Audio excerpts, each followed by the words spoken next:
Hello and welcome. I'm Adri Gregan, and I'm here for, I guess, my first ever Twitch stream. Now, I haven't fully decided if I'm going to try and roll the DMCA die on reacting to an episode of Freerun or something like that, or if I'll just make this just kind of a casual hangout session. I'm not fully decided yet. Waiting a while for this, got quite far into the Void Stranger OST. Void Stranger, is that a video game? Or is that a show? I'm actually not familiar with that. I'd be I'd be lying if I said I was much of a gamer anymore. I don't really play a whole lot. Actually, you know what? While I'm here, let me look that up real quick. That sounds really interesting. A 2D Sokoban style puzzle game. I assume that's the Void Stranger you're talking about. Well, I do like puzzle games, although I'm honestly pretty terrible at them, so might be worth checking out though. It looks really artsy. Looks like a lot of fun. And it's usually these games that have like these underrated games that have some of the best OSTs, so that might be worth checking out sometime. Packs a ridiculous amount of secrets. Like little things you just have to go into the game and just kind of sneak around for. Or just little things kind of hidden around. Oh, like being able to skip levels.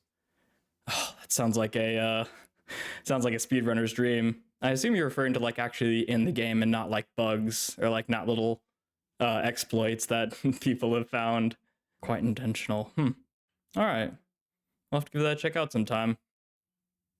Looks like a lot of fun. Let's see, okay, we've got a few viewers in here. I assume some of them are from the channel, so I'm just gonna go ahead and get started. I'll probably be putting this on the... I'll probably be putting a VOD of this on YouTube. I haven't decided if I'm going to stream more often on Twitch or on YouTube, or I might stream both, though I've heard varying different opinions on whether you should do both because you end up splitting your viewership between the two, but it sounds like there are some people who only watch things on YouTube who like swear against Twitch. And of course, there's also the accessibility of Twitch. So I haven't quite decided what I'm going to do with that. Though I do like the idea of making streaming a weekly thing, like maybe every Saturday or something like that. Whether I'll actually be watching something or not, I haven't quite decided yet. You find murals on how to give you info on how to manipulate the stage. That sounds really fun. That sounds like a lot of fun, actually. But yeah, I'm really kind of open to ideas of what people have. I don't know if... I don't watch a lot of like streamers on Twitch, so I don't know what is generally allowed and what's kind of frowned upon. I know like officially you're not really supposed to do that kind of thing, but... And I don't want to be the guy who says just because some people are doing it, it's fine that I do it too. But on the other hand, like if it's not really something that people worry about, then it might be worth taking a look into. Yeah, I just figured that kind of a nice chill stream, maybe on Saturdays, something like that, could be just a nice way to wind down on the week, talk about some of the shows I've been watching, and maybe talk about just see how you guys are doing, see how I'm doing, just kind of hang out for a little bit. I definitely need to keep watching JJK because I haven't actually seen past episode 2. I haven't recorded episode 3 yet, but I mean, those first 2 episodes were quite something. It was quite insane. I mean, I'd seen before that people were talking about how the director like had a lot more creative liberties with creating his show and kind of creating the vision that he wanted to see. I'm like literally 1 episode in, so I can already, I guess I'm 2 episodes in. I can already tell that it's just oozing with style and with personality, basically. And it's so much fun. And I mean, it sounds like it's going to be a lot better moving forward too, but I don't know. I've also heard that people are unsure about moving forward, like with the second core, like the director might not be coming back or something like that. Though I appreciate that they're actually dividing it up into cores. I know that a lot of people like it. Some people don't like it at all. I generally think it's better than not doing it. It can be frustrating that we have to wait between cores, but it's a lot more healthy of a production schedule. So I'm generally looking forward to it. It also kind of gives us just a nice break to really soak it in because I don't think it's difficult because I don't obviously know how Culling Game's gonna go. I don't know where it ends and like anything that happens in it, but it sounds like it's a pretty long arc. It'll probably just fill out fill out the entire season. But with something like season 2, it was a little bit interesting, right? You had obviously the hidden inventory arc, Gojo's past arc, and then you had the much larger and present day Shibuya incident arc. And something like that you can't really divide into cores, right? You kind of have to just have it as one season. So the split cores doesn't really work. Us paragraph sources will have a lot of time to prepare comments during the core break. Exactly, yeah. There's a lot of time to like really digest it and really look over it and just discuss what's happened before moving forward. It's a lot healthier, I think, not just for the production, but just for the audience as well. And yeah, I mean, it doesn't always work. Like I said, with I can't imagine how they would have done split cores for season 2. And for all we know, that may have been a large reason why it had the production issues that it did, because they had to make it as one massive season, and they clearly had some pretty grand ambitions with it. For something that presumably will last the entire arc, for like the Culling Game, let's say, then yeah, I think it's great. As long as it doesn't lead into like some really long breaks and then things end up getting pushed back and then it just becomes a whole mess, which is something that I've seen happen before. Season 2 was almost 2 cores. Hidden Inventory had a month break before going in Shibuya. Oh, really? Interesting.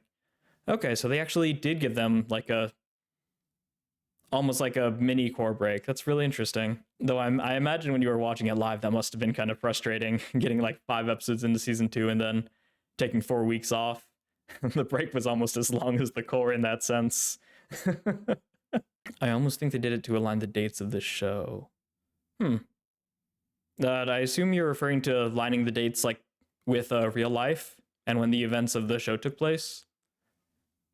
I'm actually not sure. I wasn't really... I mean, obviously I wasn't watching the show back then, but I wasn't super in the anime community when it was airing, so I'm actually not sure. Hidden Inventory during summer, Shibuya during autumn. Yeah, that's true. Hidden Inventory was that one summer that Geto and Gojo, I guess, was reminiscing about. Shibuya, of course, starting with what was it? It was like wasn't it like October? Yeah, it was Halloween. I don't know why I blanked on that name. That's interesting. So they gave it that kind of month's break so they could actually have it line up with the dates. Assuming that's why, which it seems like it lines up pretty well. So that's really cool. So, and it probably also gave the production team just a little bit longer, right? To actually cross their I's, dot their T's, cross their I's, dot their T's. And I mean, I heard it still had quite a bit of issues. That's why I was given and why I saw the Blu-ray version. And I mean, it's amazing. I haven't seen the non-Blu-ray version, but it sounds like they still had struggles, but at the very least, it's nice that they were kind of able to go back over it and go over it with a fine-tooth comb and really iron out the kinks in a sense.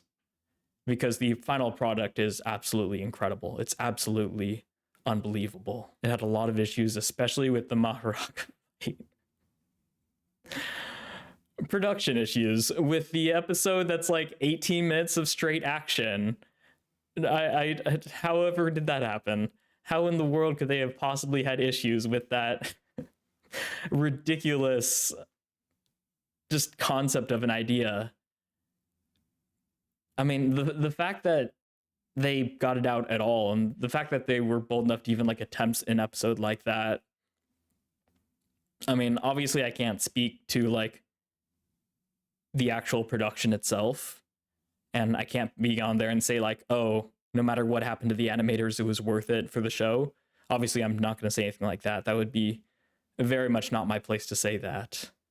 But I mean, just looking at the final product, like, it's a feat of animation, right? It's a feat of directing. It's a feat of pretty much everything. It's probably the most impressive thing in anime I've ever seen. Not to downplay or diminish the harsh scheduling and just the people who suffered and people who had to take the hit in order to get that thing out in time. And I know a lot of it was I only saw the polished version of the Blu-ray, so I should probably at some point go back and watch like how the episode looked when it was streamed. From what I saw and from the the true finished product, it's incredible. It's incredible. It's unbelievable even.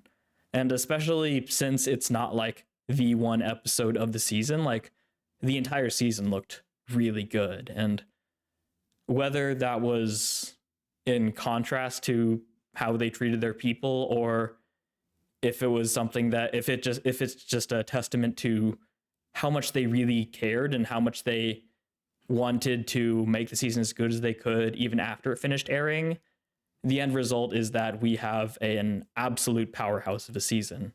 And it seems like season 3 might be shaping up to be even more so, only just with a slightly healthier production, I suppose. It was impressive how they managed to produce the season. Anime Fight of the Year award was basically dubbed the JJK award. And I mean, for good reason, right? For good reason. I mean, I don't watch like anime awards like that. I'm not super interested in that kind of thing. I think it's kind of a joke and it's really just a popularity contest like most award shows. But like when you have something like season 2 and you have something like especially the Maharaga fight, like what else can possibly compare to that, you know? From Sunny Sun, welcome. There weren't many changes made in the Blu-ray except for removing dimming and adding completing scenes for the Sukuna versus Maharaga fight.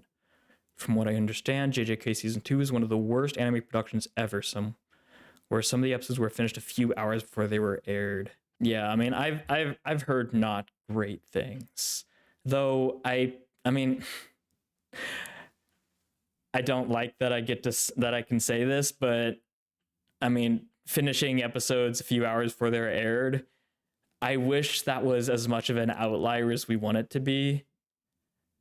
I mean, I've heard no end of stories of people who were like working on a TV show like up until episode 1 began. They were like working on the opening or adding touches to it. Like, I mean, it's no mystery, right, that the anime whole production side of the industry is not a great place to be. And whether that's actually just as a result of the industry itself, or whether it's some combination of the expectations we have for anime as well as the work culture within Japan, that's irrelevant with the end result, right? But I mean, it's obvious we can always just appreciate what we've got, and we can always try to like advocate for things that are better. I know there's a lot of movements that are going on right now or that have been going on for years, really, with trying to like fund them, like the what was it, the Anime Dormitory Project? I think that's still going, and it's been going on for years. It's basically just crowdfunding, giving and creating dorms for the people who create the anime that we love so much. And so, yeah, as sad as it is, it's also, I think it's worth appreciating that it's also given us as a community a chance to really stand up and demonstrate how much we appreciate it, you know? Anime industry's awful at this stuff, yeah. Ever heard about what happened with the production of Arifureta? It's almost funny how bad it was. I have not heard about that. The show itself I haven't seen, but I mean, I've heard several different things. It doesn't seem super interesting, but I haven't heard about the production of it.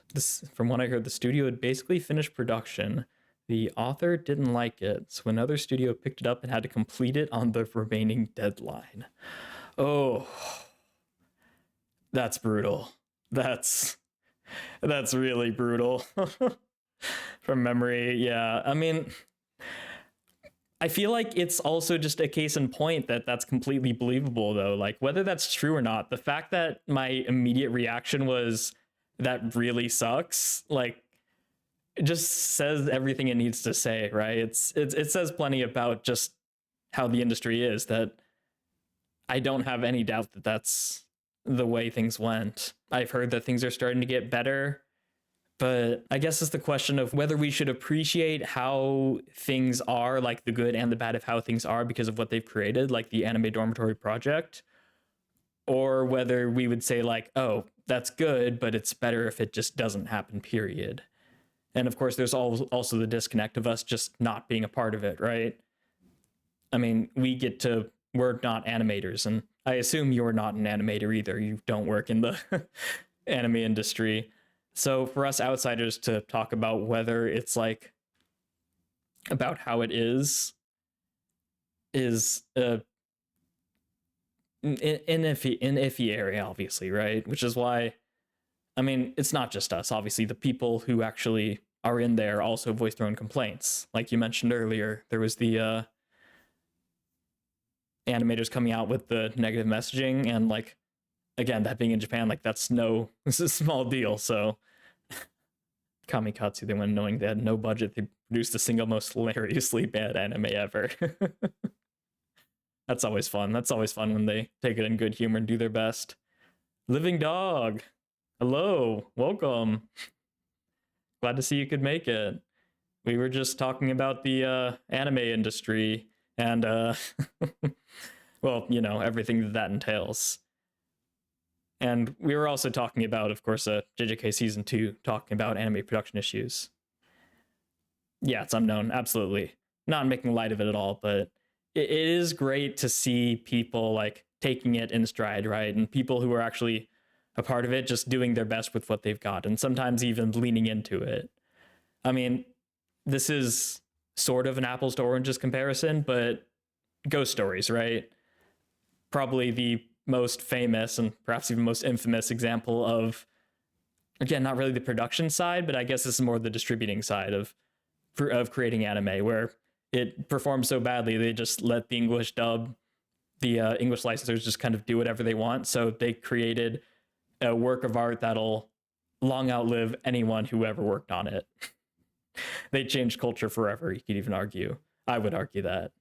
And so yeah, I mean, it's not great. I'm not glad that these kinds of things happen, but there is good that comes out of it, and it's important to see the good in it and to appreciate people who are able to make the most of a bad situation. Again, talking about Ghost Stories isn't really on the production issues side of things, but just in general, of making most of a less than ideal situation, let's say. There's a scene in Kamikatsu where they literally just put an anime filter on a real film scene and placed the character's face on top. It was so funny. That actually sounds hysterical. That sounds hysterical. I would love to watch something like that. I might have to look into it. I don't know if this is that show or not, but I remember seeing on YouTube there was a video where they were talking about it was a person talking about like shortcuts that animators will take to make things appear like they're moving when they're not, or like using certain camera angles so they don't have to animate certain things.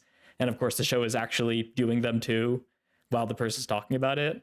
I don't know if that's Kamikatsu or not, but that was something that's always stuck with me that I found so funny. It's quite questionable content-wise. Oh dear. It's an isekai, I think. It is the farming scene. Sunny Sun, I heard that JJK Season 3 has slightly better working conditions, so maybe some change did happen. And splitting the chorus into parts and airing part 2 at a later date is also a good sign. Yeah, I agree with that. I definitely agree with that. It's frustrating for us as people who have to like wait for it, but I mean, that's quite an entitled gripe to have, right? If it allows them even just a little bit more time to produce something that's just better, then like, who are we to complain, right? At the end of the day, and as an artist, this has always resonated with me. It's the idea that a rushed product will, a poor finished product will be poor forever, right? And if you're impatient and you just want to get it out and you do release it and it's not how you want it to be, it'll be like that and out in the world for basically forever. Whereas if you actually take a little bit more time and you allow people to be a little impatient, but you decide, this is my art, I'm going to create it how I want it to be, then you will have that finished work of art forever. The art of the manga is quite good. The anime just went full on crazy with how bad it was. Yeah, and that's great. Making the most of a bad situation, which hopefully JJK Season 3 won't have to do, because it sounds like their production is a little bit better. And I mean, just from watching like the first 2 episodes, I can already tell it looks incredible. Like, JJK, I'm thinking back to season 2 of JJK and like episode 1, and I remember being blown away by that one as well. But like even compared to that one, like JJK's season 3 is already, with just the first 2 episodes, it's just on a different level. And assuming they can keep that pace going, considering they had it for the first 2 episodes, is a really good sign, because they weren't just putting everything into the pilot. But I think it's a really good sign, and it sounds like people are really enjoying the future episodes I haven't gotten to yet. So that sounds like a good promise. Yoake no Uta was more than enough for an entire season for me. You know, this sounds like a great chance for me to talk about that. Can we talk about that ending? Can we talk about that ED? Because the ED is absolutely incredible. It's absolutely incredible. And I think it's criminal that more people aren't talking about it. Yoake no Uta, Song of the Dawn, is, I mean, if you haven't listened to the full version, first of all, give it a listen. Please do yourself a favor. You will not regret it. I've described it as an anthem, and I really think that fits, especially when you get into the part that's not in the actual show. It's a very like, it has a very intentional progression that does more than build off of what's in the TV size. It really demonstrates the name of the song, that is the Song of the Dawn. It's not a song like necessarily of hope per se. It's not a song that things will get better, but it's a song that's talking about how even in the depths of despair, there is a dawn to sing for, right? And I really think that's powerful. And with at the same time, though, it doesn't downplay how dark it is, right? I mean, every time I start playing the song, whether I'm playing just the ED or if I'm like listening to the full song, like those first few notes on the piano always make my heart just sink. It's so powerful. It's so powerful and grim yet hopeful, which is a really interesting balance to strike. Because, I mean, we think about the dawn as like the time when the sun rises, right? It's the time when things get better. It's the dawn, but we don't really often think about what happens right before the dawn. The dawn is obviously when the sun starts rising, when the sky brightens, which also means that the other side of the dawn is the night that you've been trudging through. In Yuji's case, of course, it's the quite intense night, admittedly, of the Shibuya incident, right? But the dawn is not inherently something bright. It is a promise of light. It is a promise of something in the future. And I've said this also in the reaction. I think things are going to get a lot worse before they get better for Yuji. But having that North Star, having that dawn in your mind is really powerful when it seems like there isn't a dawn worth looking forward to. Have I heard? No, I've not heard the live version yet. I do need to check that one out. I think it's my favorite ED for JJK. I agree with that. I think it is my favorite too. Now, I think a close second is the first ED. The first ED is probably the funniest ED I've ever seen, like, in my life. It's just incredible. But I think Yoake no Uta has to be better than it. It's slightly better. Even if I will never forget the moment I first saw Gojo slam through the door in ED1, it's Yoake no Uta is just too powerful. It's just too much. And the visual is not just the song, like I said, the visuals are just incredible. Him being trapped in his own world and the outside world playing outside, then they start kind of mingling together and he walks out of it. I mean, it's poetry. It's poetry. I thought Akari would remain unbeaten in my heart. Here comes the dawn. Akari is really good too. It's really good.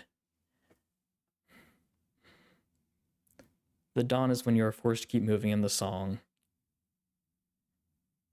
Yeah. Exactly. It's less that the dawn is here, and it's more I'm going to keep moving until I reach the dawn, right? It's the promise of dawn, is how I see it. the first ED is there to troll the entire fan base. The dissonance that you feel after watching Junpei get Mahitoed and then the ED plays. Those last few episodes of the first core were absolutely brutal to get through with that ED, but it was also a nice palate cleanser. It was a lot of fun. I really enjoyed it. I mean, I enjoyed the heck out of it. I love it so much. I mean, if you've seen my reactions, and if you haven't, go ahead and check out my JJK. But it's so fun.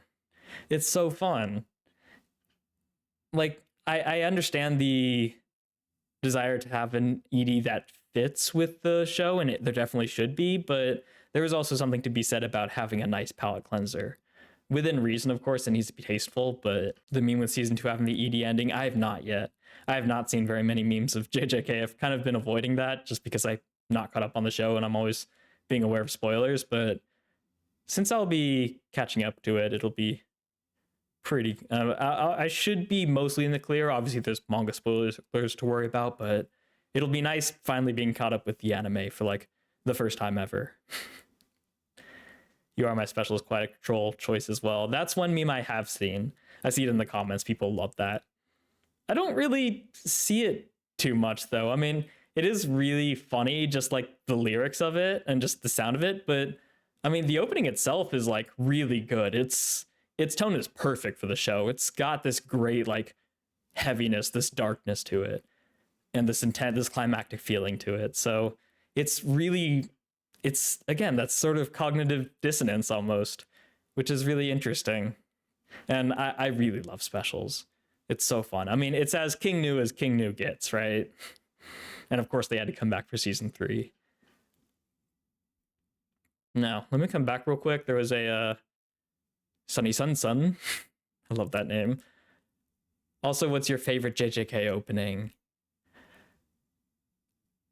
My favorite JJK opening, I think I have to go with Specials, probably. Though Ao no Sumika, Where Our Blue Is a close second. It's a very close second. They're both incredible. I think that Specials is I like it slightly more. It's just, I don't know, something about the transitions of it and how it fits, and like how it fits into each episode, and how they even had it evolve as the show went on it's something that I always appreciate, something that I really love. So I'd say Special is probably my favorite, followed by Where Our Blue Is, and after that probably Aizo, though I'll like it even more as the show goes on, I'm sure. This is probably going to be an unpopular opinion. It's almost definitely going to be an unpopular opinion, but I'm not the biggest fan of the first opening. Kai Kai Kitan. Eve is awesome, and the song itself is pretty great, but I don't know, I just don't feel too much from watching that opening. And a lot of people like first openings as their favorite one, like in MHA The Day, but I honestly tend to be more the opposite. I generally like openings that aren't the first one. The first one's usually one of my least favorites, actually, and I think it's largely the case in JJK as well. Though I do think, I'm not sure if Kaikeikitan or the second opening, I'm blanking on it, is which one I like more, but needless to say, I think season 2's openings and Aizo are easily like heads and shoulders above season 1. They're incredible. It contains quite a lot of spoilers. They're pretty abstract unless you know what they're referencing. Yeah, exactly. And that goes back to my whole talk about spoilers I did with the JJK season 2 finale. I don't really see that as spoilers per se. I'd see that as more as foreshadowing. I think a spoiler is only a spoiler if it spoils, obviously, but if it does something that a casual viewer, somebody who has not seen the arc yet, would immediately call out. Like, I guess you could say Maki was sort of a spoiler, Maybe I was just dense for not recognizing her, but like I've been watching the opening a couple times, and I still like I barely see the thing that everyone was worried about, which was Yuji and his mom, which is apparently in the opening and is apparently a spoiler. But every time I watch it, like I don't really see that. I don't even see what's going on in there. I think I'd have to go through it a little bit slower to see what scene people are talking about. But the opening flows so fast and it moves so well and it's so stylized that it's hard to really be spoiled by it unless you're like going frame by frame. And I think that's a great way to do an opening. I got ISO GameCube. Welcome. I already got ISO over specials. Maybe the ladder got saturated for me. But that's how I feel. Hi, by the way. Hi. Glad to see you on here. Yeah. There's definitely a saturation effect that can lessen your enjoyment of something. It's kind of the opposite of the what is it, the recency bias? I suppose it's kind of the polar opposite of that. I don't get that too much usually, and especially when it comes to like openings. If we're talking about songs, that can be a thing I worry about, but when it comes to openings, I don't really tend to like them less just because I watch it a lot. Maybe I'll want to not watch it anymore, but like my appreciation for the opening won't really change just because I've gotten tired of it because I've watched it too many times. I guess I enjoy watching it too much from the perspective of like watching it as a technical work of art. So it doesn't really, I don't really lose that even if I watch it to exhaustion.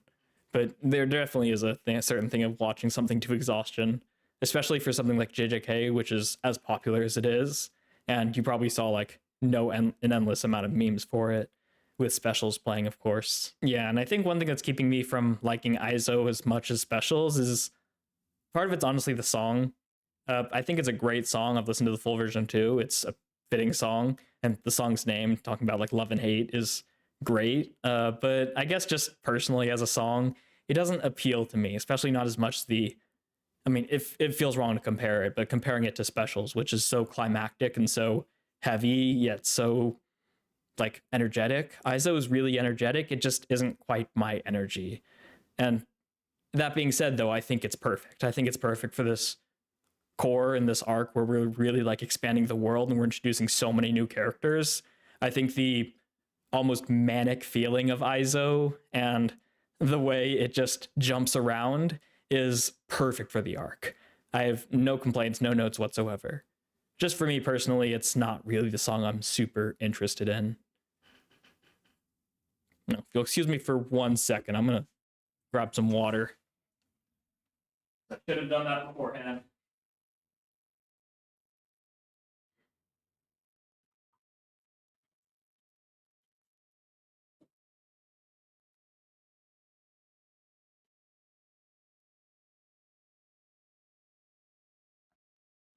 Oh, and for anyone who's just tuning in, first of all, welcome. But also, if you are coming here from my YouTube channel and you're wondering whether I'm going to be watching Freerun or not, I'm not quite decided yet. I've not decided whether it's worth the risk or not to try to stream the show online, and I don't really know how to put a filter on it.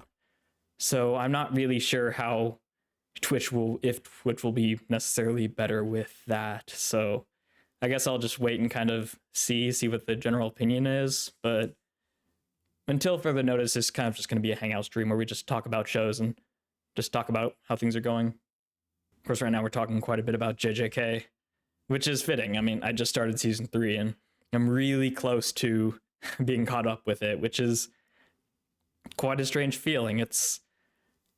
It's almost surreal that I'm almost caught up with a show that really started off my YouTube channel and has been kind of this show that I've been playing catch up on and that's so popular. So to be nearing catching up on it is quite an interesting feeling, and it's going to take some getting used to. This year for anime and games has been so good for me. In about 2 weeks, I will have Slay the Spire 2 and Ultra Kill level 8. JJK is anime and modulo. More could I ask for? Yeah, absolutely. I don't actually play Slay the Spire, but my brother enjoys it a lot. He plays it quite a lot and watches stuff about it, so I do appreciate it quite a bit, even though I don't really play it myself. Slay the Spire 2 will even have multiplayer. Really? Interesting. I assume that'll be like a co-op for like just going through it, or will it be like 1v1? Interesting.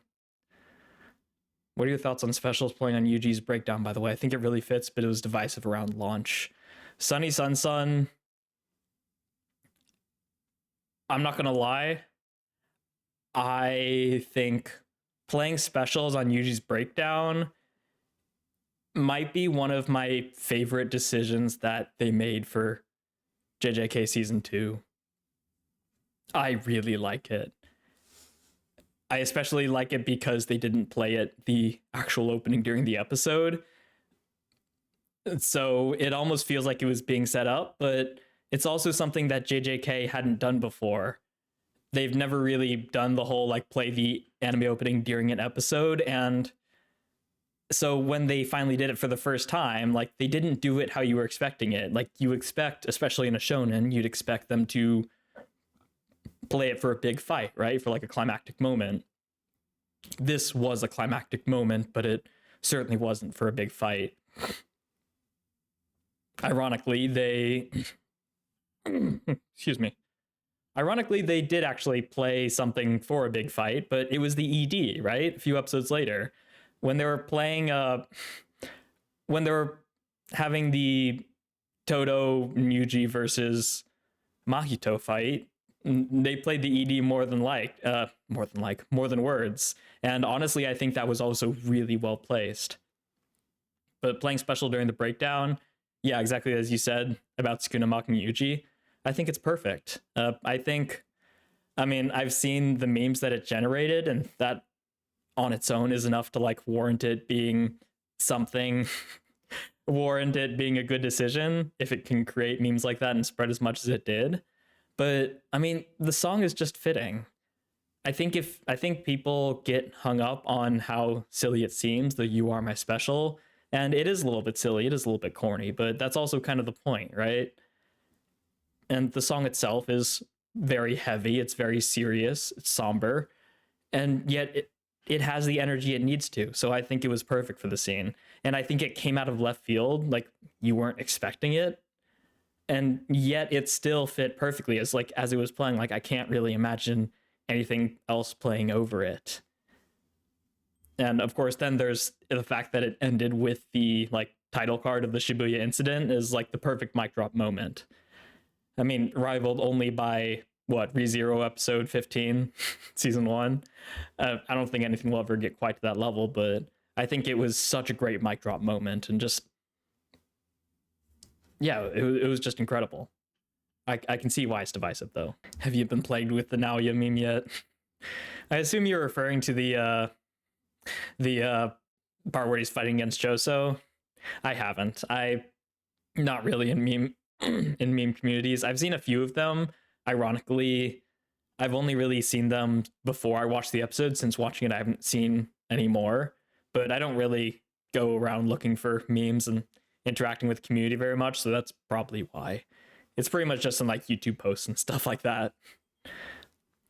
But that meme I absolutely adore. I think that's one of the funniest memes I've seen from anime, especially with how creative people are and how animators and how like just indie animators and just viewers will animate all these different gifs of different people doing the Naoya meme. It's just so fun. It's so funny. Even the manga readers got shocked by the trauma scene. Quite a feat, I must say. I agree. Usually the manga readers sit there in smug anticipation of anime watchers being shocked. JJK manages to surprise everyone. I really want to see. I should look online to see if there's any like manga reader reactions. Maybe I should just look on forums, because especially the Maharaga fight, I can only imagine what people were thinking, what manga readers were thinking that episode. They were probably getting ready for like a half or like a quarter episode fight, and they got so much more than they bargained for. I wonder if it was like projected, if it was like leaked, or if the studio was like hyping it up beforehand, or did that actually just drop out of nowhere? Because as someone watching it like in post, but not actually knowing about it, it came out of complete left field and it blew me away. So I'm curious if like people actually saw it coming, if people were talking about like, oh, I can't wait for this episode, oh, there's a lot of like hype generated around it, or if they actually just dropped it like nothing. People were really hyped for Maharaga. Yeah, probably hard to find. Yeah, that's true. I always say this, but I definitely need to actually check out the manga for it just to see what it was they were bringing to life. I mean, if you see something like Demon Slayer, which I mean, if you've seen read the manga for Demon Slayer, if you've seen the show, you probably already know what I'm going to say, but the adaptation of a manga to anime, there's so many different ways to do it. You can obviously just do the one-to-one and like do minimal additions, which is what MHA generally does. You can completely transform it in the sense of, let's say, One Punch Man, Mob Psycho, and Demon Slayer. And then there's something like JJK, which seems like it has a really solid manga, and the anime just kind of took it, adapted it, and then just built off of it, just kind of made it better, which I think MHA also in its final season really leaned into. But there's so many different ways that you can like adapt manga, and it's always interesting to see how they'll do it, even if most of the time it's just kind of disappointing because they just go with the minimum, especially when a show's like starting out, or if it's just not really a passion project. The manga was quite short, basically Sukuna slashing, taking a hit, building stuff, then domain. Probably they fight inside the building. Okay. Much more one side against Maharaga in the manga. JJK manga does hold its own to some degree. Okay. Interesting. Yeah, I mean, I guess there is that. In the anime, like, I wouldn't say it was really like a two-sided fight, but Maharaga was really holding its own, probably more than we'd expect. I do like it more this way, though. I like it more if it's not just a one-sided fight, especially because it makes how the fight ends a lot more satisfying, right? Especially when he lets out his domain, which he hasn't done it in so long. So really building up that tension and really building up Maharaga as something that deserves it, as someone that really deserves Sukuna's like full attention, makes the actual payoff of it so much more powerful, and it makes it so much more impactful. There is some demerit to extending the fight that much. I'm curious what you mean by that. It was clear that Sukuna knew he had to clear the fight fast, make Maharaga seem really dangerous. Yeah, that's true. I suppose that's true.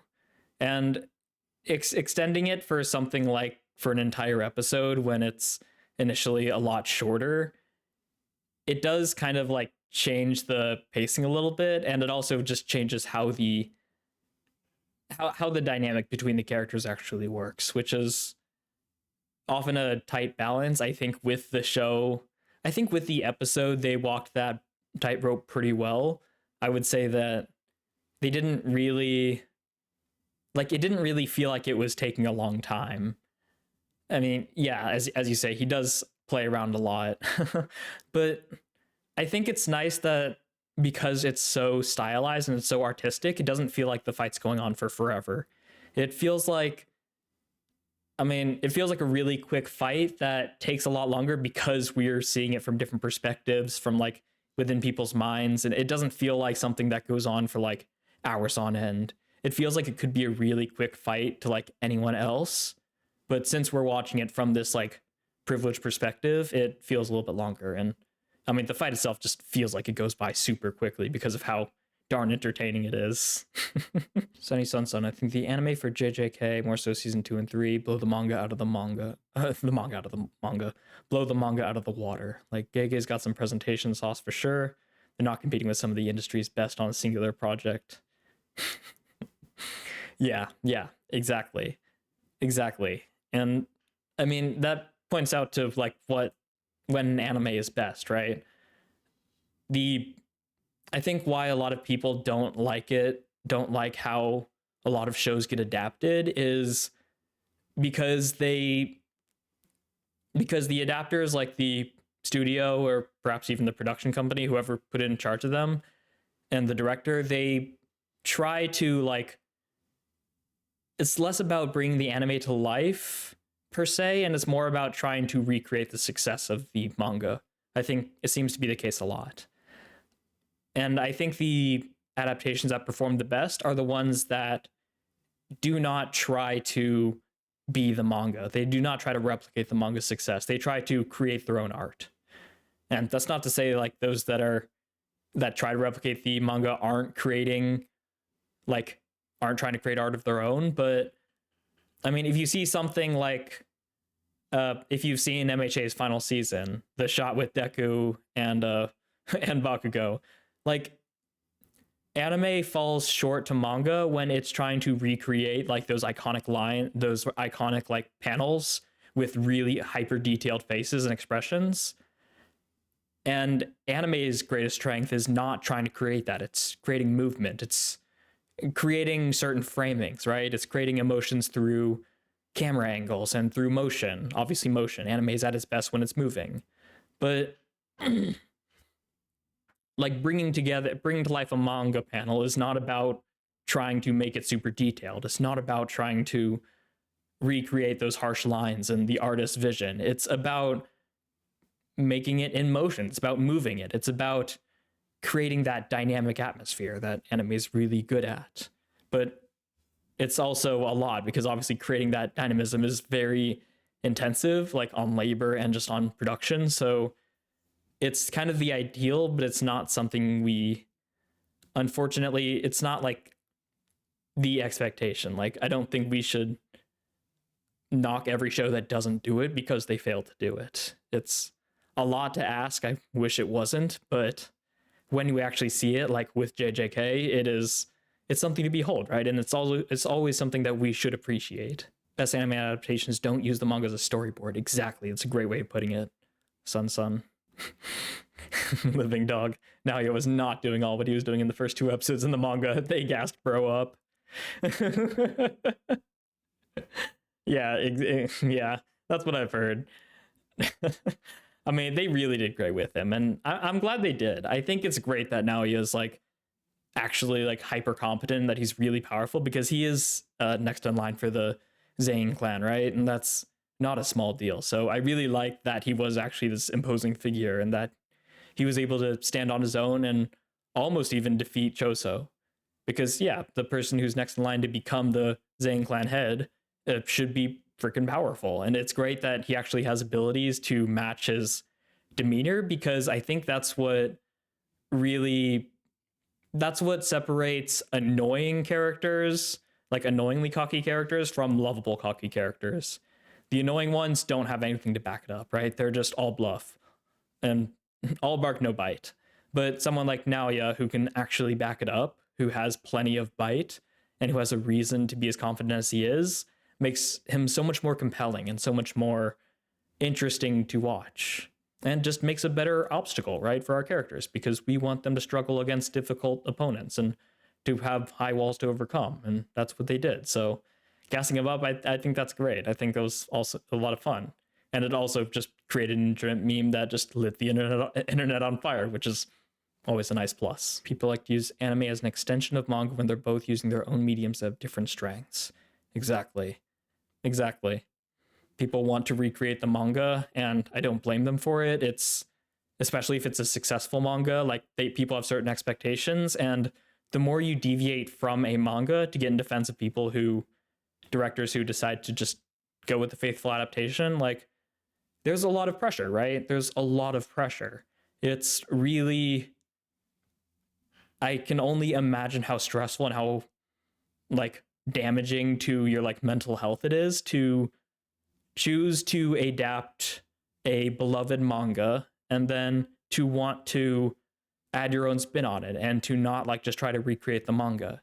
Because if you fail, if you don't do everything you were trying to do, or if you try to be experimental and it doesn't work out, suddenly you've got that entire manga's fan base and new people who are just watching it. You've got them basically at your heels, right? They're all going to just be attacking you, and perhaps rightly so. So it's so easy to say like directors should be bold and should try to put their vision and should try to bring the anime to life, but we also need to consider what happens if they fail, right? Because they might fail. because part of experimenting is failing and iterating and trying new things. So there's also that grace that we need to give them. Though again, when they actually do it and it succeeds, like in Shibuya Instant and like how Culling Game's shaping out to be, it's something to behold. And of course, like the entirety of Mob Psycho. If you haven't seen it yet, please watch it. I don't remember random grade 1-2 curse picking up Eugene, dragging him across half of what remains of Shibuya.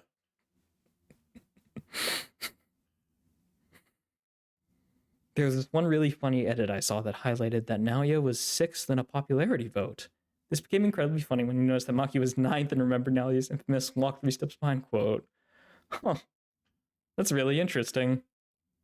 6th in a popularity vote. Huh. I didn't realize he was that well liked. I mean, I believe it. I like him a lot. Despite him being like the archetype that should be insufferable, I think he plays it really well. And it sounds like people agree. Corwin's in great hands with Gasso. Don't expect much failure from him. Yeah, I've heard great things, so I've got a lot of high expectations for it. Living Dog, how did this misogynist get 6th in a popularity vote, bro? I hate to be the bearer of bad news, Living Dog, but the quality of the whether a character is a good person or not, the quality of their actual like character doesn't really play a part in their popularity vote. Just look at My Hero Academia. Anything can be overlooked as long as we like it, right? It's the rule of cool. It's the rule of cool. Of course, we shouldn't apply that to real life, but I mean, you love to hate people, right? Them being a misogynist or otherwise doesn't really change how entertaining they are to watch and how satisfying it is to watch them get supernovaed. There was a fan that brought like 1,000 copies of the manga to send in more votes. Some vote sorcery going on. I mean, him being 6th place is pretty significant, like especially in something like JJK. But I mean, I like him, so I'm not opposed to something like that. When Gojo, another funny one was when Gojo ended up 160th in the popularity contest for MHA. When Gojo ended up 160th in the popularity contest for MHA, how does that work? Do people like input their own submissions into those things? I guess that's partially on me for not being super familiar with that, but I mean, if I saw Gojo on a popularity contest for MHA, I'm just gonna be real for you. He'd have my vote, certainly. There's no question about that, but I guess my big question is how he ended up on the poll in the first place. But he is Gojo, so I guess no one just had the balls to say no to him. He just kind of walked himself onto the poll. It's just now hitting me that we're not going to get like any Gojo season 3, are we? At least for the foreseeable future, because I'm sure that's really interesting. Geto really got away with Gojo.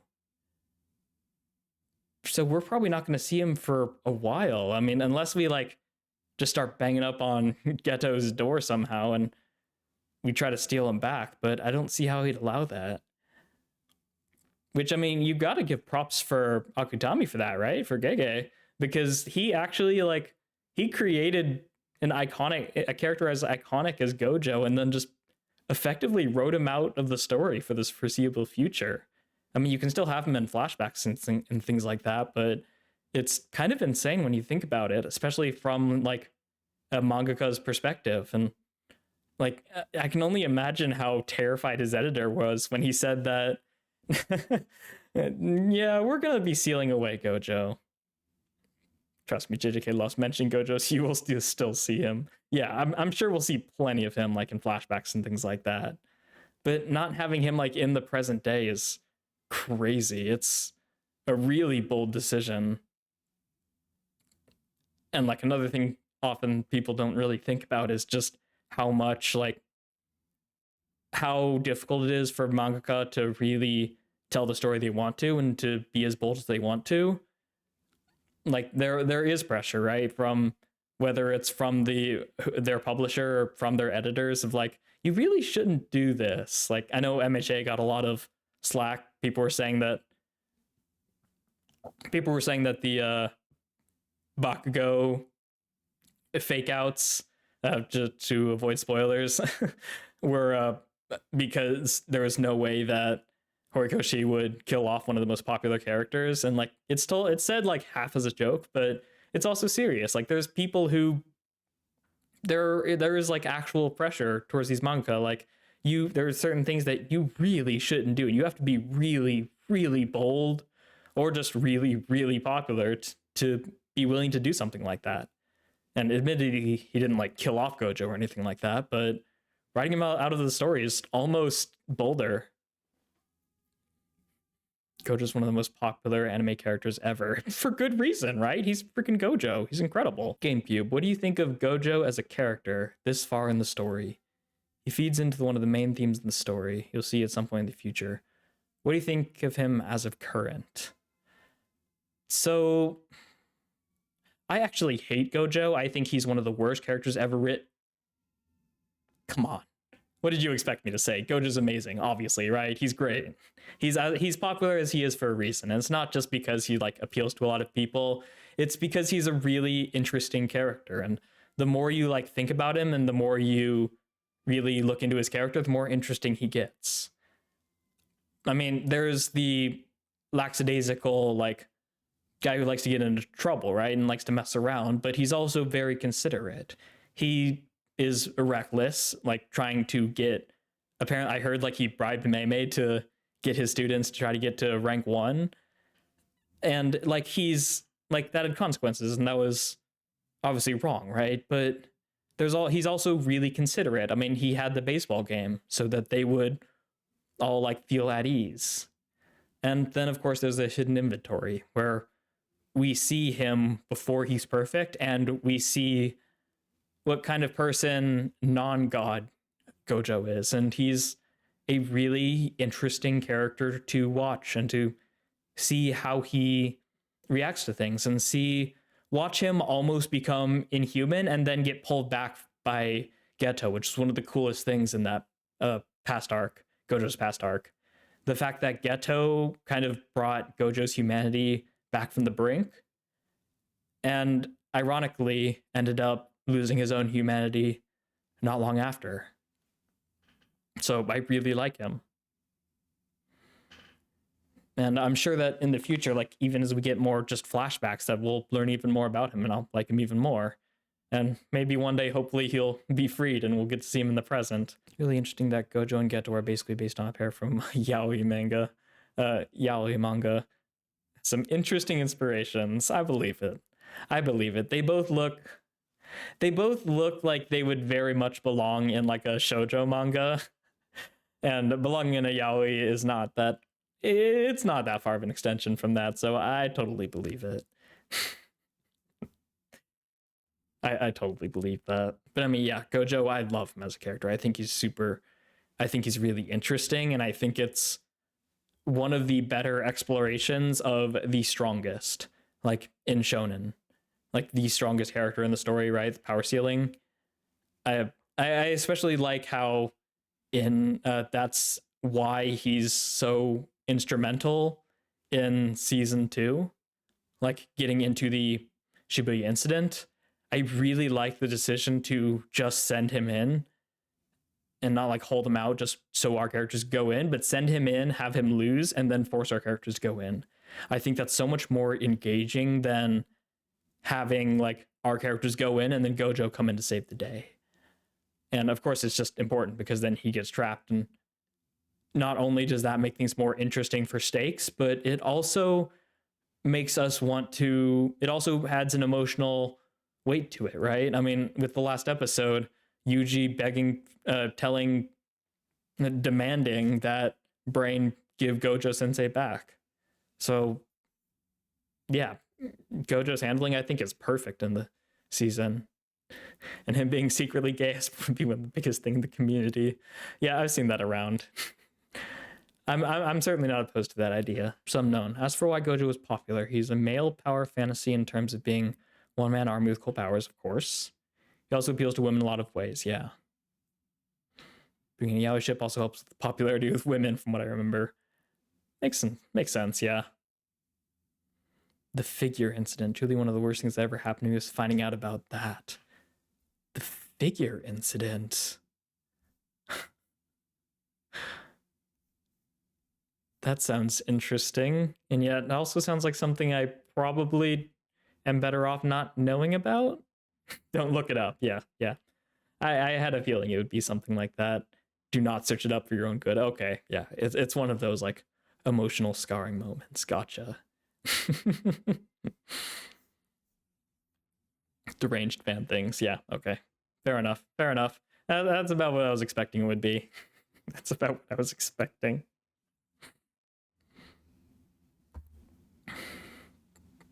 So I am curious, while you guys are here, I kind of pitched this as a potential free run watch session, and I also added on JJK.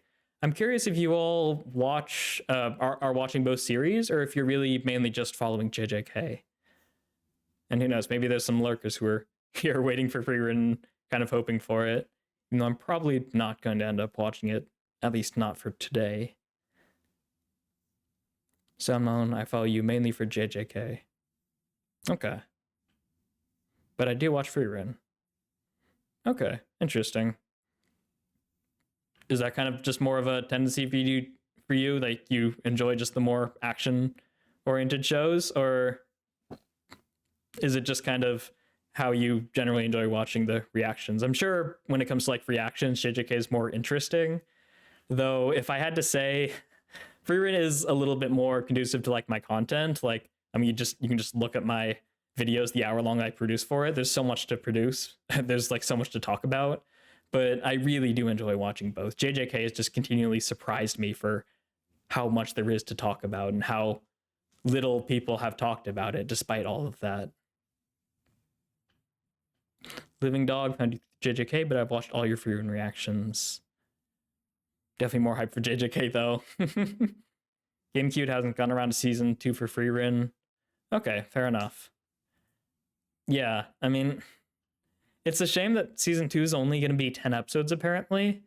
I've heard some people say it's because they're catching up on the manga. I don't know if that's like warranted or not, or if maybe they're just waiting for season 3. It's just how long the arc is. But I also appreciate that. I think having a season that's more than how long you'd expect it to, like something that's say like 26 or 28 episodes, like through in season 1, and having season 2 be 10 episodes, I think both ends of that spectrum are equally bold. I think it's also a statement. It's a statement of intent, really, from the director's part, that they're willing to make it 10 episodes. And who knows, maybe I don't really know about this, so maybe they would just had like a 10 episode slot like in the season. I kind of doubt it though, because you don't really see that around much. That seems a lot more like a statement of intent, which is really cool. And if you've read the manga, maybe you know, maybe there's a reason they made it that long, but it's a shame we won't get more free run, but I'm excited. I've heard good things about season 2. Love analyzing JJK for its themes. Yeah. Use free run for chilling for the most part. Yeah, it is really chill. It's really chill and relaxing. And yet it also sparks so much conversation, which I think is great. It's obviously like a very thematic show, and it's a show that really inspires thoughts, very thoughtful. But I also feel like people kind of expect it going into it. They expect to watch free run, feel really good, and kind of learn a thing or two along the way. Whereas JJK, I think people mainly watch it for the action. And as a result, I think, ironically, despite free run having more for me to talk about, and I think being better suited to my channel, if I had to like pick one or two to have on my channel, I would probably choose JJK actually, because I think my content, while more suited for JJK, while more suited for free run, is more valuable to JJK because there are less people discussing these themes. There are less people actually taking a critical eye to it. And as such, I think, I wish I wasn't, but I think I am more, I guess, unusual in trying to do that and for bringing attention to it. And I'm sure for you guys as viewers, you probably appreciate having at least one more creator who will watch it and who will engage with it that way. Whereas with like Freerun, like any old reactor will probably watch it and will probably want to talk about what's in the episode. But with JJK, it's a lot less so, which is such a shame. It's really such a shame because there's so much in JJK if you just look slightly underneath the surface. My God, living dog with the, you could say it's your special. Oh, that's perfect. So is Land of the Lustrous and Dorohedoro. I've heard of both. I have not watched either. I've considered putting Land of the Lustrous on one of my polls. I don't know which poll it would be more fitting for. I guess Modern Masterpiece would be slightly more fitting because it's why have I not watched this? My Hinwitties are for like generally older, more foundational shows, but I heard really good things about Land of the Lustrous when it was going on. I know it's one of the shows that, like, despite being largely CG, it did it so well. But I heard really good things about it, so I wouldn't be opposed to putting it on the polls one day.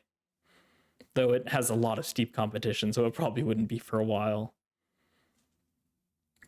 But while it wasn't like super popular, it seems like it was adored by the people who watched it. They belong in a category of their own. Not that they're good because they have affected me. Yeah, that's what's most important, right? It's at the end of the day, it's art, and as much as we like to throw around terms like masterpiece and critical failure and cinematic disasters, as much as we like to throw around those ideas and like those charged phrases, those buzzwords, if you would, at the end of the day, it's about what it makes you feel, right? It's about how it affects you. And that was kind of my main conclusion and kind of my opinion on Demon Slayer. And if you've seen my Demon Slayer video, my first and currently only video essay, first of all, I recommend you go watch it. I think it turned out really well. But I was talking about it, and the reason why Demon Slayer Mugen Train affected me so much, despite like not being a masterpiece per se, is just because it affected me for reasons that even years after watching it, I wouldn't really know. It really had an impact on me beyond just the surface level, oh, a beloved character was taken away. I'm not going to speak too much on it. I'm not going to, I guess, in case you haven't watched it and you're on your way to watching it, I don't want to spoil anything in details, but obviously Mugen Train is like, has an emotional piece to it, and like people are sad when things happen to characters people care about. But like for me, the personal effect of watching a show and the set your heart ablaze, the idea of moving forward even when you can't see like a way through, is something that really affected me personally. So regardless of whether the movie is like critically good or not, and I mean it was really well received, so it was at least pretty good, but regardless of the actual quality of the show, it's something that affected me. And I think that's what's most important about a show, how much it affected you and what it did for you, because that's what art is, right? That's what separates art from things like science, things like math. It's that it has an effect on you, that it moves you. And Lustrous goes deep on Buddhist themes. Mostly a matter of luck in regards to finding a show that truly resonates with you. Yeah, and it's something that you can't really go out and look for, right? It's not something that you go in expecting. Like you don't go out looking for, I'm going to find the next show that resonates with me. You just kind of watch a show, and you watch shows you want to watch, and if it affects you, it affects you, and it's great when it happens. And with full disclosure, some of you may have heard me talk about this, but that's why JJK, as much as I love it and as special as it is, I think it's pretty special to me too, especially with how they've created it. It doesn't really resonate with me a lot, so it's not one of my favorite shows. I don't like it as much as I could. But yeah, it really is just about that luck. It's about just watching shows that you've seen are good and seeing if they affect you or not. And then it's okay to be honest about that, right? There's a delineation, there's a distinction that is seemingly harder and harder to find in the modern day, where people aren't willing to separate, I think the show is really good and I love the show a lot. Or the show is special to me and the show is just a well-produced show. There's less and less people seem willing to make that distinction, which is a shame to me. Living Dog, I really only watch popular anime, so I haven't really watched any pieces that have affected me on an emotional level. That's interesting. The idea that a popular show won't really necessarily affect you on an emotional level. I can understand that to a certain degree. I do think that watching a show either because it's popular or watching a show like engaging with like this massive audience can take away from the personal feeling of watching a show that isn't like hyper popular. And I think there definitely is something about watching something that isn't super popular and like feeling that special connection with it that makes it harder to like feel this connection with maybe MHA or with Demon Slayer. Though I do think that popular anime can definitely be something that affects you on an emotional level. I mean, obviously, right? But maybe some of it is just it affects you less because it feels less special because you're engaging with the community and the community kind of bleeds into the show. It becomes part of the experience. So perhaps the more you interact with the community and like a larger, like hyper popular community, the more you do something like that, then it will feel maybe less special to you. And I think that's a very real effect. But I'm curious of your personal elaboration with your experiences there. Because obviously I'm just kind of talking about how I've seen things, but some known, I study physics. It is my daily life. Science has moved me in horrendous ways. I am so sorry. And at the same time, I thank you for your studying. That's people don't appreciate. I don't know if that's your like job per se, or if you're a student, or I guess you can be both. But scientists don't go appreciated enough, and I think today, especially like in America, if you're aware of the political climate or not, I'm not really gonna comment on that too much. But just the fact that science is kind of being pushed down in favor of things like business economics, I think we're going to eventually see how we're going to see the ripples of that, of people not appreciating scientists and science in general.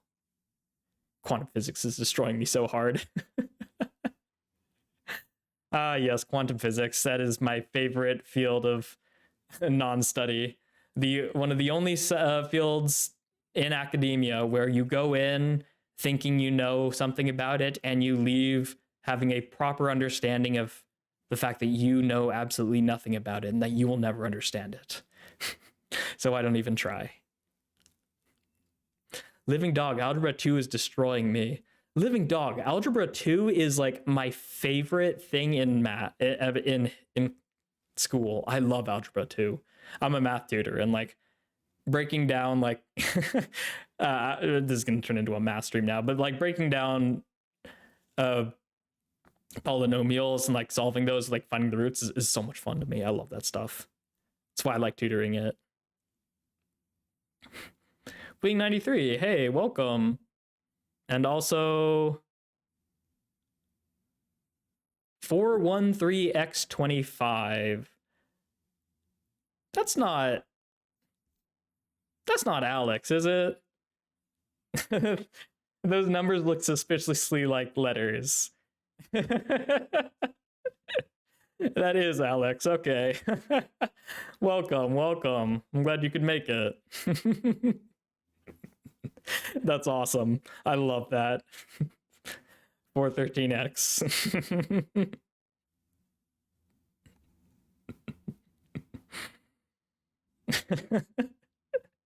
That is just tickling me in all the right ways. Some known, there's some really interesting stuff to analyze when it comes to science in a philosophical way. Yeah. Very true. Very true. Science in animanga is interesting. Dr. Stone is fun. JJK also incorporates a lot of physics in its techniques too. Yeah, Wing 93. Absolutely. I agree with that. I mean, Dr. Stone is incredible. If you haven't seen it, watch it. It's just so good. It's a different shape of shonen than you're probably used to, but it is so satisfying, and it gives you that appreciation for science that you probably didn't get in school for one reason or another. Dr. Stone will give it to you. It's just that fun, and it's so much more than science. It's so entertaining and so well written. I really enjoyed it. I'm gonna answer the second. I'm gonna continue commenting that in a second. That name is already taken. I had to be creative. Well, I'm glad you did. It looks great. It turned out really well. You didn't miss too much. I guess you missed about an hour, going on for an hour and a half. Typical of me rambling on and on. Just time tends to fly. But we were talking about like anime production studios. We're talking about JJK season 2 and season 3. Apparently, at some point, we started talking about physics and quantum physics and algebra. But mainly just rambling and just talking about various things. My name was not taken. How lucky.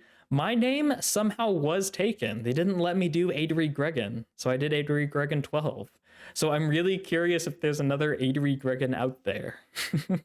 I can't say it's a name I've ever seen before, but that kind of tickled me a little bit. I wanted to talk more about what Wing was saying here about science and about Dr. Stone. JJK represents a lot of physics in his techniques. I think that's great. I think shonen that are willing to build off of science for their pseudoscience is what makes a hard magic system truly like engaging. Not only does it show like the author either put a lot of research into it or that they just happen to know a lot about it, but if they know about it and they're not just talking out of their rears, it shows, right? It definitely shows. And something like JJK, it really shows. Because a pseudoscience can be entertaining if it's just kind of crazy. But personally, if I'm watching like a hard magic show, especially like in an urban fantasy, I really want it to be believable. I want it to kind of reflect real life, but show a world that is very believable, that could very much exist. And it kind of ties into what I've talked about before, why I like energy-based power systems so much, because it's very gripping and very realistic for a magic system to have this energy that we haven't seen before, like whether it's chi, ki, whether it's shakti, whatever culture you want to take it from, this unseen energy force that flows through us. And the force, if you want to go with slightly more fantasy, fictional energies, but the idea of having this energy system and like being able to mold it and being able to shape it into the form you want it to see and building off of that is such a great launching off point for hard magic systems. It's so engaging, and that's what I do with my story. It's like based around this energy that's existed, and there's so many like, if I do this, then this happens. If we do this, then this happens. And that gets even more interesting when you start comparing, when you start intermingling your new science with existing science, right? Like in JJK, what happens when cursed energy starts interacting with creating matter? Like we saw with Choso, turning blood into cursed energy. Like there's the idea, can he just compress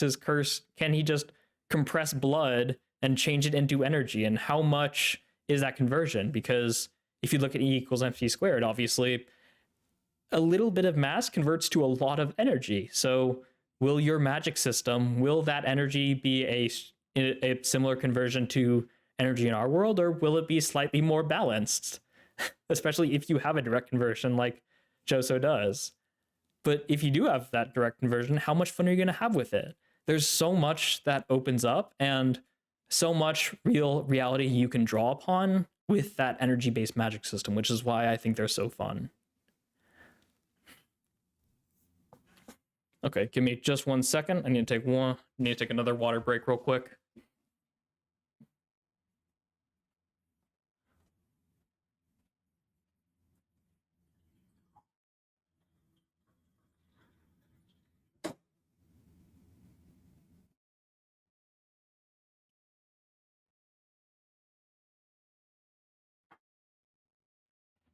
Yep.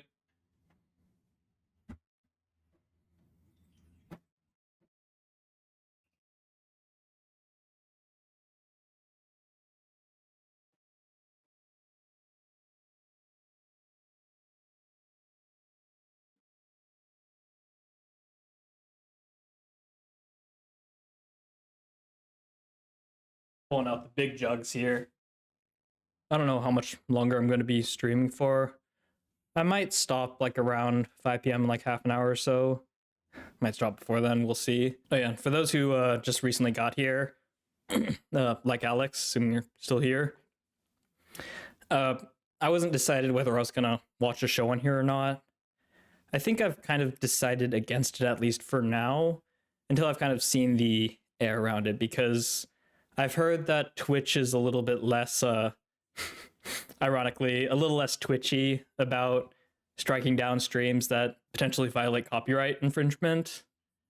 But I've also seen that it is a thing that can happen, so I figured I'd at least do just kind of this introduction stream just to see how things look and kind of see what people think about it. Let's see, Wing 93. Akutami had some hard time with Infinity. There's some chapter extras where he was breaking down the math behind it and he kept getting it wrong. It's just a 7-part extra of him correcting himself over and over again. I mean, in his defense, like, he's not the only one who has a hard time with Infinity. I think everyone has a hard time with Infinity. I think any human who doesn't have a hard time with Infinity is probably lying to you. It's inherently a concept we can't grasp, right? Like, if you've taken any calculus, you've learned about limits, and you've learned about, like, different levels of infinity, because, like, infinity, not all infinities are created equal, right? There's the joke of 2 kids in a playground trying to find the biggest number, and, like, somebody says infinity, and the next guy will say infinity plus 1, and then it's like, yeah, infinity is kind of ridiculous, because at the same time that you can go infinity in the upwards direction, you can go infinity negative. There's an infinite number of decimals between 0 and 1. There's an infinite number of numbers between 0.1 and 0.2.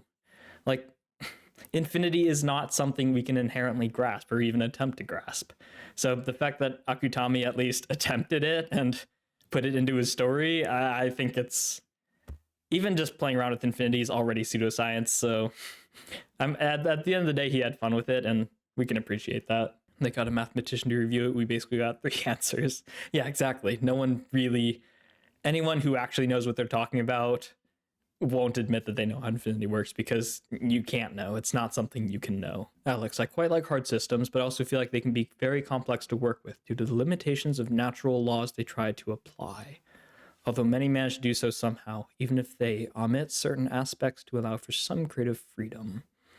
At that point, I'm also drawn to soft systems because you don't have to think too much about how they work. You simply enjoy believing that it's possible just because. Yeah, exactly. Soft systems, soft power, magic systems, and power systems there's a lot to appreciate about it. Because I think those ones are the ones that really just let it go and really just have fun with it and really bring the awe and wonder that we felt as kids about magic into our adult lives. It, like with Freerun, right? Soft magic doesn't mean like it isn't explained at all or that it's inexplicable. It just means that it's not treated as an understood science, right? Or it's treated as magic, as something that is vague, and it's something that's magical. It's something that's wonderful. So I think both are incredibly valid. And of course, it's also not just a binary, right? You can there are different levels between, you can choose some of both. You can have a little bit of each. You can have a hard system with a lot of soft aspects about it. And it just allows for a lot of creative freedom and having a lot of fun with it. Let's see, more talking about Gojo. Either reduce the speed the closer you get, or the distance gets larger the closer you get. I don't think we have a confirmation about which one it is. Gojo's distance, stick to the distance version, yeah. And at the end of the day, it doesn't really matter, right? It doesn't matter whether it reduces speed or distance gets larger. Like, one might think that the distance one makes more sense because reducing speed, eventually it'll hit. But that, again, brings in our talk about not all infinities are created equal, right? If you can reduce speed infinitely. You can reduce speed forever. You can make a gear move 1 rotation every 10 billion years. So if you slow down that speed enough, it creates the same effect as increasing the distance the closer you get. You can you can decrease speed so much that it effectively doesn't move, but it technically still moves, therefore creating that infinity that you will never close the distance to. So realistically, it doesn't matter which one it is, because infinity is infinity. Wing 93, when said character goes light speed, but their surrounding area is unharmed, and neither are they. Yeah, and there's always some hand waving that plays into it, right? I think that, I mean, with that example, that's why, despite the Star Wars prequel series or sequel series being as justifiably hated as it is, like, you know, the scene I'm talking about, that one is beloved, right? Because it draws upon that bit of knowledge that we've all kind of accepted, that we'll just hand wave. But so when a show actually doesn't hand wave and actually applies it into their world and into their mechanics, it's like it's a breath of fresh air. It's a pleasant surprise. But yeah, once you like start moving really fast and you start messing with those science and you really try to get scientific with it, you start realizing some crazy kind of world breaking, story breaking things. And at that point, you just kind of have to rule of cool hand wave some stuff, which is kind of inevitable. Because obviously the story takes precedent, right? In pretty much every instance. The distance version has greater thematic relevance. Goes better with the theme of Gojo being distant to other characters. Yeah, I agree with that. The idea that distance increases the closer you get to him is very thematically fitting. The idea that the closer you try to get to him, the less human he seems, and the further away you seem. You could write essays on that. I'm sure Alex has written essays on that. It's a really interesting idea, and I think it's an idea that, whether true or not, is something that's true in a lot of people's heads. That you don't want to get close to other people because you don't want them to see what you are, right? The closer you get to somebody, the more you see. And in Gojo's case, maybe there's a literal aspect of the closer you get to him, the less human he seems to be, because functionally he seems to be closer to a god than a human. Even though obviously physically he's very human, but whether it's physically or emotionally, wanting to get close to somebody or not wanting other people to get close to you because they may have that same realization is really interesting. And undoubtedly there's a lot of Gojo's probably struggled with that a lot, especially since he had his humanity kind of reeled in back in the Hidden Inventory arc. Alex, I like to think that cursed energy is an undiscovered form of energy. For all in the universe, it's imperceptible to everything except sorcerers and windows. Yeah. I agree with that. I like that take. Sidon Trey Campilas. First of all, thank you for the follow. And let's see. Love the pseudo-physics mumbo-jumbo people will go through only for their favorite character get KO'd on the stupidest manner for comedic purposes. Yeah. At the end of the day, like, we love our pseudoscience. We love our we love seeing how invested and how realistic the world can seem. But at the end of the day, like, the story takes precedent. And if there is, whether it's for comedic purposes or whether it's just the writer wrote themselves into a corner, there's always some appreciation, some fun that we can take in kind of getting that hand waving, right? Getting that suspension of disbelief, that kind of ridiculous, like, okay, that doesn't fit, but we love it, so it works. It's the humor side of rule of cool, if you will. And then, of course, if that character does get bodied, then people who really like that character will fall back on the physics. It's like, no, that doesn't make sense. They actually shouldn't have lost. And that's where you get into the whole, like, who would win in a fight, right? With people trying to pull out their online physics degrees as to why Goku would actually defeat Saitama in a fight. And as long as you take it all in levity, you take it all, like, in good humor, right? Because at the end of the day, that's how we should be appreciating these things. The way Gege uses cursed techniques to characterize are very neat. Choso with blood, Gojo with infinite distance. Yeah, definitely. And that's the best way to do these, like, personal techniques and abilities, right? It's having it reflect your characters in a certain way and having, whether subconsciously or otherwise, having it affect that person's personality and how they are. whether it's the part where like it's like a metaphysical thing, or not a metaphysical, but whether it's a meta aspect, like, oh, this character is written that way and they represent it in their in their technique, or whether there's actually like an in-story thing. Like in My Hero Academia, there's a lot of talks about how quirks sort of define or affect people's personalities and like how they grow, and it's like part of their genetics, right? It's part of how they were designed effectively.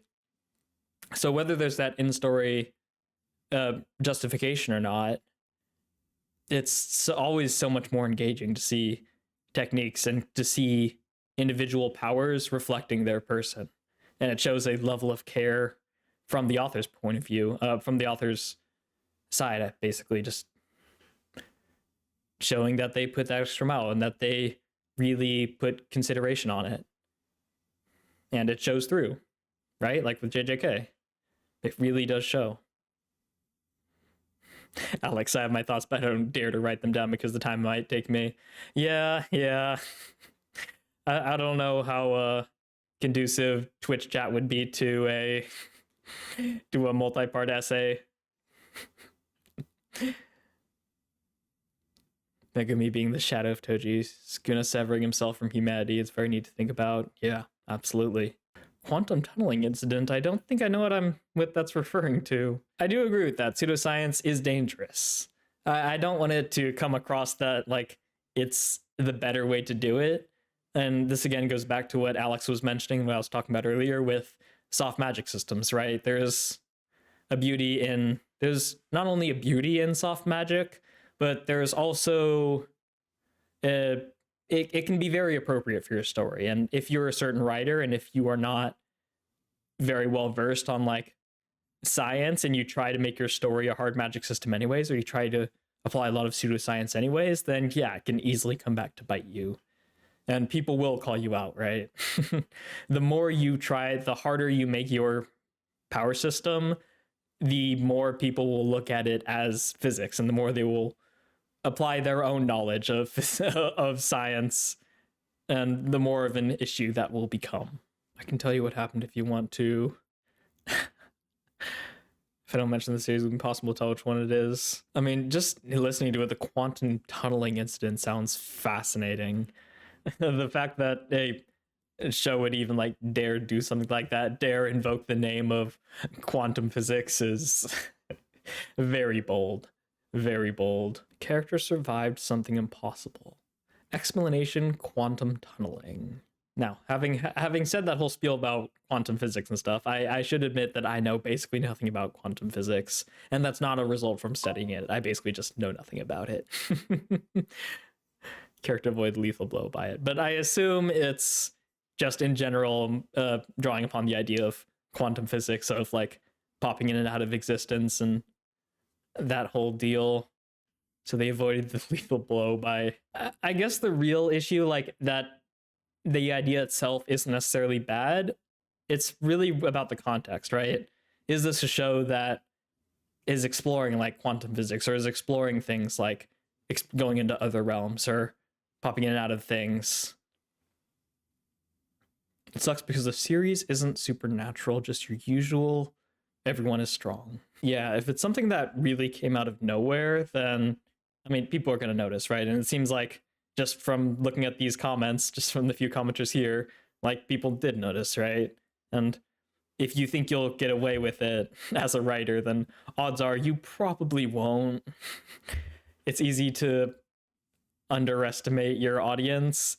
And again, especially the more realistic you try to make your show, the more your audience is going to be like, yeah, I don't know if that passes. That doesn't pass the sniff check. It doesn't pass the vibe check. You've got to be careful with that. And you've got to make sure it follows in line with your story and what you've set up and the things that you've kind of built up. If it kind of makes enough sense in the context of the world, then it doesn't need to make as much sense in our world. But the more you try to make your world make sense with ours, then the more people will expect it to, and the more people realize that they're not as ignorant as you may have thought they were, with some wacky stuff. Of course, we love that. Looks like it's starting to approach 5 o'clock. This isn't quite a 2-hour stream, thankfully, this time, but I think I'm probably gonna wrap it up pretty soon. I do have some other things to look on. Now that I'm actually on Twitch, I need to look into like how to stream on here, though. I guess if I'm not gonna be like reacting to stuff, then I might as well just keep doing it on YouTube. I'll probably make a post on there, but what are your thoughts? Have you guys like been on, are you guys regulars on Twitch? Did you just hop on it just this first time to see here? Would you rather watch it on YouTube, I suppose? And also just generally, what do you think about like, do you think it's safe to react to shows on Twitch? And like, if I can do it, I don't know, like if I can put a filter on like while I'm reacting to it. I'm not sure how I would do that. But if I could do that, then maybe that's something to consider. But you guys are probably more knowledgeable on this stuff than I am. I want to express that I don't know much about science, history, and many other subjects, but I'm enthusiastic enough to learn about them in depth. I think it's shown in some of my comments. It's important to know like what your lane is and what you're knowledgeable about and what you're willing to learn more about. I don't agree that you shouldn't talk about anything that you're not knowledgeable about, but I think it's important to be honest with yourself and with people you're communicating with, whether you are knowledgeable about it or not. Like for me, history and storytelling, I'm quite knowledgeable about that. I wouldn't say I'm necessarily an expert, but I'm knowledgeable enough to talk about it. Japanese to a certain degree. But when it comes to things like culture and language and even history, like for Alex, I will gladly bend the knee because he's clearly more knowledgeable than me. And that's important to do. That's important to be able to do. Seems me and Alex create accounts just now. Yeah, I guess that's true. Alex was mentioning the his name was taken. So I don't know. Do you guys like it on Twitch? Would you prefer to see the live stream on YouTube? It'll probably get more, at least of my regular viewers, just for people who watch things, who like watch my channel. They'll see it like as a video that's live streaming. So it's probably better for those people. But I've also heard that, I mean, I know that Twitch is a lot better for new people discovering you. I don't know if anyone here who just started following me today, they probably mostly all came from my channel. I'm sure you need to get some momentum, but Twitch seems just much better for streaming. I've heard a lot of people mention the fact that YouTube secretly might not want Twitch to, or might not want streaming to be a thing because it's like not as good for them financially as videos. So they don't really like promote it. So I don't know whether you guys think I should just stay on Twitch for perhaps the better streaming idea and possibly more exposure, or whether it's better to go on YouTube where people are used to it and people like from my channel are more likely to come across it rather than like a post, which is for some reason people see it a lot less than videos. I don't know. I'm fine with either though. I don't really seem to prefer one over the other at the moment, at the very least. You can do however you want. The talk is very good. Well, thank you. Yeah, I guess maybe I could try doing both a little bit. Maybe next week. I do think I want to make streaming a little bit more regular at the very least, just so our community can kind of like interact with each other, even if I don't actually do like true live reactions, which I'm not sure. I'm still undecided about that, but I do like how we can just kind of like sit down and just talk because it's not really something we can like do in videos. So streaming is a great way just to really build out this community and get to know you guys a little bit better and see some regulars on here. So maybe I'll make a video on my channel just so more people see it than if I like made a post about where they'd like to see it, about whether they'd want to see it on Twitch or whether they'd prefer to see it on YouTube. Can't wait to study more quantum physics after this. Surely it won't get worse. If you don't think it'll get worse, I assume you're not a professional. So that probably means you haven't quite crossed the quantum physics event horizon. I think the true test of being knowledgeable about quantum physics is a similar feeling to diving off of a cruise into the Pacific Ocean. The realization that you just need to surrender yourself to the universe and let whatever happens happen. Blissful ignorance. Though I guess if you're a scientist, you also have that honest desire to learn more, yeah, you think you're in it, then you get pulled back. So it is like a wave. You think you finally know where it is, and then you suddenly learn there's more. Then you kind of learn more, and then you get pulled back into realizing you know nothing. That's great. I love that. I love that. I say I should study more quantum physics, but I'm going to be honest, I just won't. It's going to be completely lost on me. I'm not a very good physics person. I've never been that great with science, even though I really love it. I don't think I could even pretend to comprehend something like quantum physics. But I also think it's beautiful. I think there's something wonderful about embracing how little you know and yet trying to learn more regardless. It's a different kind of blissful ignorance, right? Desire to be less ignorant while also acknowledging just how little you know, while still desiring to learn more. Because there's also the more larger majority of people that will just admit how much they don't know and then just kind of move on. But wanting to learn more anyways it's a testament to human will and the desire to understand the world. Or maybe just a curiosity, or maybe a little bit of, say, masochism. Going from deterministic physics to probabilistic physics. Yeah, I can imagine. Sounds like so much fun, though. So much fun and such a nightmare at the same time. All right. I think I'm going to end it off here. It's 5 o'clock. I should probably get something to eat, and I should probably give my voice a break if I'm gonna record tomorrow, get some free run up, and then try to get back to my video scheduling. I'm feeling a little bit better. It's having a rough last few days, but I'm gonna see if I can start moving again, start moving things in the right direction, getting it towards where I want it to be, especially with my new schedule that I'm gonna try to set up. Obviously, it's gonna be a lot less fluid than my current one, so I want to get a little bit more momentum, especially going into that as I catch up with JJK. Have a train to catch early tomorrow, currently midnight for me. Okay, Sumknown, yeah, you definitely need to sign off then. Get out of here and get some sleep. Or maybe you'll get some sleep on the train. Get some sleep both. The last thing you want is to miss the train, so a J-pop event of all things. Oh, that's gonna be awesome. Yeah, have fun with that. Hope you have a great time. Living Dog 101. What is J-pop? What is J-pop? I can't tell if that's I guess actually I was about to make fun of that, then I thought of it myself, and I was like, I don't really have a good answer to that either. Like, it's obviously, yeah, it's Japanese pop, but I feel like it's got one of those like fluid definitions, kind of like anime, where like J-pop is just kind of this nebulous area of, it's like all of Japanese music, but it's anime music, but it's pop music, but also not quite, but it's some metal music sometimes because anime, and it's rock music. But I guess, yeah, pop is quite fluid in general, Sumknown, exactly. I mean, it's short for popular, right? And like, that shouldn't be a genre, but it kind of is its own genre of this like kind of catchy music. It's like a genre of genres. One of those things that we don't really understand, but we all just kind of implicitly know it when we hear it, which is really interesting. I guess it's just how it is. Okay, yeah, I'm gonna sign off here. I'm gonna let Sumknown get some sleep so he can catch his train. Zenmu Kimen is saying that. Oh, nice. Okay, have fun with that.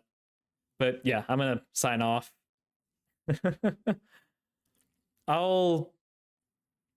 As I move forward, if I do make these streams more regular, I'm gonna obviously be more regular with like when I post it.